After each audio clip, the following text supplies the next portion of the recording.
But we don't have like this is not about having a magic secret formula. This is still like, if you're interested in executing yourself, that's totally doable, right? Like that's why I put my materials out there. Somebody that's interested in doing it themselves, trying it themselves, they can, right? So now the big thing, Brian, is your resume, right? Because what type of remote role could you conceivably do, right? Even though you have work experience, even though you have accomplished many good things, right, in your life, employers, they don't like that. Employers like a guy that was consistent. He finished school, he got a job, he's had a job for years and years and years.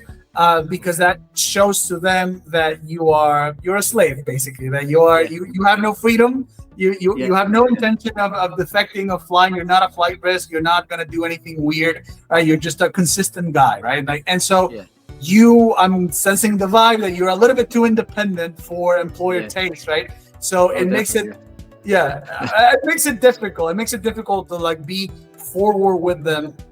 If you have that, like they don't like people that are self-employed. They don't like people that have like hustle, like hustle in the positive way, like that have achieve things on their own, right? Like that have solved their problems. It's going to be between 4 and 8 years of experience, right? Minimum 4, maximum 8 of consistent work experience. You're going to need at least 3 jobs or 3 employers. So like let's say 2 years, 2 years, and 2 years. That's the formula.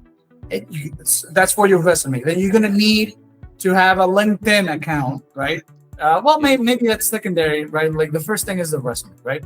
And then you're going to have to practice interviews. You're going to have to practice whatever position you choose. Let's say you got to really focus on interviews, right? Like practice interviews, because the real filter is the job interview, right? If you can pass a job interview, you can do the job, basically. Job interviews are usually harder than the actual job itself, right? So the focus on this type of situation is in working on your resume so that it passes that initial filter, and then once you get the interview, practice job interviews so that you can present as the proper experience, right? Like as the proper 4 6 years of experience during the interview process. Then once you get the job, take some time, take a month or 2 to get acquainted with it, learn what the job is about, and then you just repeat the process again for the second job. What happens is you get the second job, right?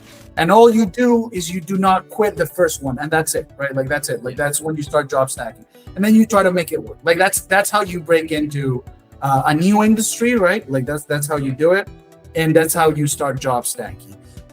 The process is more standard, right? Like it's more standard. Like companies, like all the pipelines are set up there, right? And it's usually, when they say full-time, that means that they pay you for the entire full-time work, but in reality, we work part-time. So while it makes sense, like, or some people, in context, a partial, like part-time work could also do, right? Like it could also be just totally fine.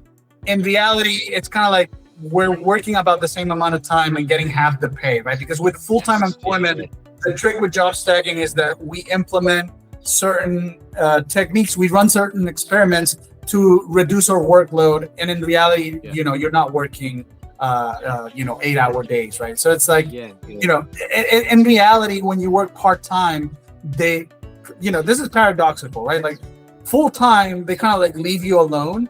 Part-time, they really want to squeeze you for the amount of hours that it's like, oh, you're only here 4 hours. I really need you to execute. Do the thing. It sounds crazy, but that's usually the case where it's like somebody gets a part-time job. It's supposed to be easier than full-time, but it's like you end up working more part-time than full-time, right? Like it's the thing about full-time is that you get paid. Sorry, just let me finish this thought, and I'll switch it over to you. The thing about full-time employment is that you are actually paid not for results, but for your availability, right? So there are some results, like you do have to provide some productivity, right? Like it's not that you can do nothing at all for months and you're gonna keep the job. No, like you gotta provide them a little something. But in reality, the expectation is that you're getting paid to be available for those 8 hours, right? Whereas in my experience, I found that people that get the part-time job, it's like they really want to squeeze the you know, get their value for the hours that they're hiring. Hey, Rolf here. If you found the content of this video useful, please like, share, and subscribe. It really does help the channel grow and get the word out to more people about job stacking. Thanks. And office work is not like industrial work at all. It's actually closer to farm work, like, believe it or not. Like, the way, not, obviously we're not working with our hands or anything. We're not waking up at dawn. But in an office setting, it's like once you're done, you're done. Like, once you send the emails that you had to send for the day, that's it. Like, you cannot, just like you cannot oversaw or over reap or over milk a cow in a farm. You cannot like over email or over message or over code, right? Like, there's more work to do all the time, but it comes later, right? It comes for the next, like, there's like a logical limit, or you can create a logical limit to how much you work, right?